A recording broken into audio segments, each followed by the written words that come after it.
xibaar yu wér te wóor ca tàng-tàng ba abonnez-vous pour ngeen di mën di jot suñuy vidéo.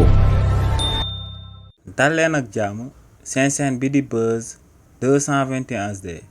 kii di Seydou Gassama di njiital Amnesty International ci réew mi di Sénégal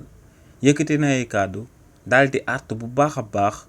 nguur gu bees gi jëmale ko ci pratique yi nga xam ne ñooñee tàmbale nañ di ko amal si li ni mel kii di Seydou Gassama ne président Macky Sall ñoo ngi laam-laamee ndax day posé akub candidature ngir daal di nekk secrétaire général exécutif bu ONU waaye ne lu leer ba am moom mooy que ne kookee di président Macky Sall bis bu posé candidature am boobee kenn du ko daal di tabb mu daal di nekk secrétaire général exécutif bu ONU ndax ne président Macky Sall ginnaaw ba mu daan nekk njiitalu réewu Sénégal dafa demoon ba daal di am sax akub méprise jëmale ko ci démocratie te ne li ni mel lu koy daal di firndeel moom mooy que ne ci magistère am na ñu bëri ñu fi daal di ñàkk seen bakkan ci magistère am na ñu bëri ñu daal di tëj ci kaso yi waaye tamit ne ci magistère liberté d'expression sénégalais yi dañ ko doon daal di jooy nee nag ci tànk yooyu président Macky Sall nekkoon le régime bu bees bi tàmbali di nekk ne régime bu bees bi nañ daal di bàyyi ñi nga xam ne dañoo daal di nekk ay opposants ci réew mi di Sénégal ñuy àddu nu mu leen neexee ci ëttu politique bi waaye tamit nañ daal di bàyyi chroniqueurs yi ñuy àddu nu mu leen neexee ci ëttu politique bi ndax ne président Macky Sall ci étape bi nga xam ne moom la waa parti bii di Pastef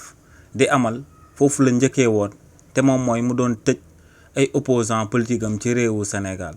ne li ni mel moom mooy première étape booy njëkk a daal di franchir daal di ciy teg commencé di xañe liberté d'expression waaye tamit mun ngaa dem ba daal di mujjee daal di boom ñoo xam ne sa askan la ñuy daal di bokk